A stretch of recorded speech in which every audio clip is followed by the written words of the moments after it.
Moving on to our second to last race we will be talking about. It is on the Mellon turf course, the outer turf course. It is the Grade 1 Manhattan Stakes, going a mile and 3/16 on that turf course.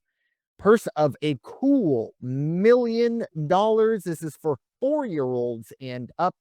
Raider Jim, your thoughts on the Grade 1 Manhattan? Yeah, when we hit the Belmont Stakes, of course, we had the Preakness, and of course, you lead into everything with the Triple Crown with the Kentucky Derby. Along with those three races, you've got some real caliber, long tenured, long historical races. Some of the most prestigious races in horse racing outside of the Triple Crown. I actually had a note, and I wanted to make one of those was the Hillendale Metro Handicap. The Hillendale Handicap is one of them, and the one we're going to talk about right now, the Manhattan, that's another one. First time it was run was in 1867. And the Jerome Park Racetrack, which no longer exists, in 1897, they did not hold the race, as they did not hold the race in 1907 to 2000 or till 1913. There was just a gap there. They didn't run it. But you go back to 1867. This is a historical race. This is a pretty good field right here with these 9 horses.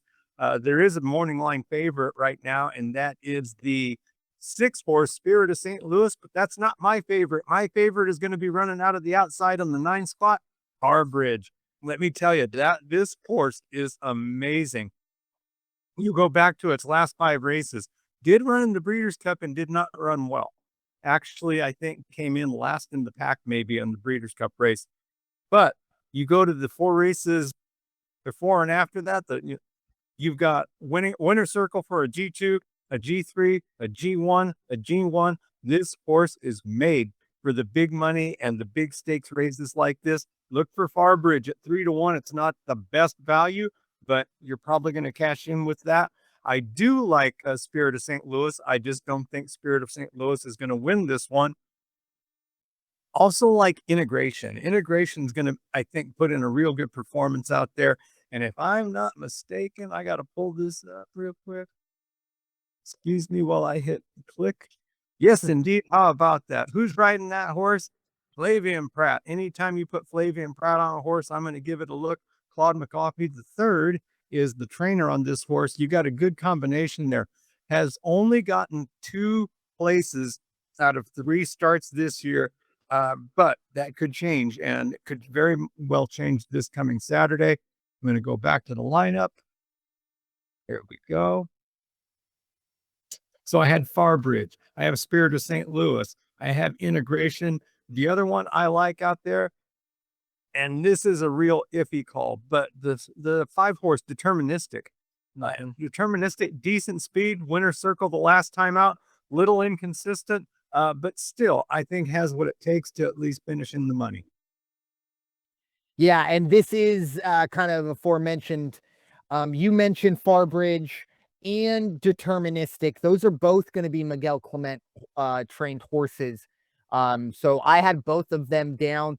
Not just for like the I don't want to say fairy tale or like movie script, but these are 2 very good horses. I actually do have Spirit of St. Louis at the top of my ticket. However, you do have to recognize your biases, and Spirit of St. Louis did make me a good amount in that Turf Classic, which we talked about.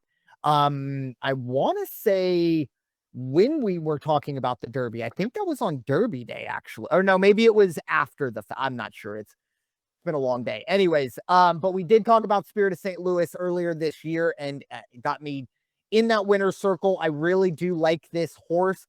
I also do like the late speed that this horse does kind of bring to the table. I also do like Deterministic. I think this is a horse probably underneath Farbridge and St. Louis. We'll get to Farbridge in a moment. But very, very good for Deterministic last time out. Little bit of an outlier. It seemed like would have been Christophe Clement back in April. Maybe said, hey, let's see how this horse runs on the dirt, and ran okay, but finished second in an allowance as the favorite. And they said, no, let's put this horse back on the turf And as you mentioned, went out and got the job done in the Fort Marcia, running in 98, beating out Carson Run, who's also in this race as well. So Deterministic definitely going to make it onto my card. But Farbridge is the other horse that probably is going to be the only one that might unseat Spirit of St. Louis for the top of my ticket. I really do like Farbridge. Obviously, Joel Rosario there. And I really also like the post position here. It's going to be a stalker, so it doesn't have to get on the lead early. Only 9 horses, so not a huge, wouldn't be a huge amount to cover to get onto the rail.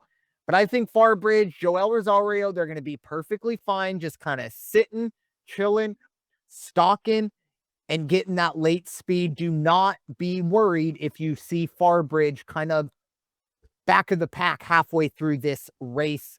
But those are the 3 that really do jump out to me. I really wanted to kind of give Carson's run some shine, but again, I think a lot of it was me leaning into the fact that it's, Miguel Clement and things like that. And as much as I'm cheering for him, I don't want to give, gambling picks on how cool it would be if it would happen. Not really what we're in the business of doing here, but a good field, even Highway Robber and Integration as well, almost made it onto my ticket. Highway Robber, look, just wasn't good enough to beat Spirit of St. Louis 2 months ago. Actually just a month ago. So I don't really see anything that would change that. And Integration, really, really good horse as well. I just think Farbridge and Spirit of St. Louis, I think those 2 are going to take control of this one. But the Manhattan Stakes, $1 million. Oof, a lot of money being passed out today.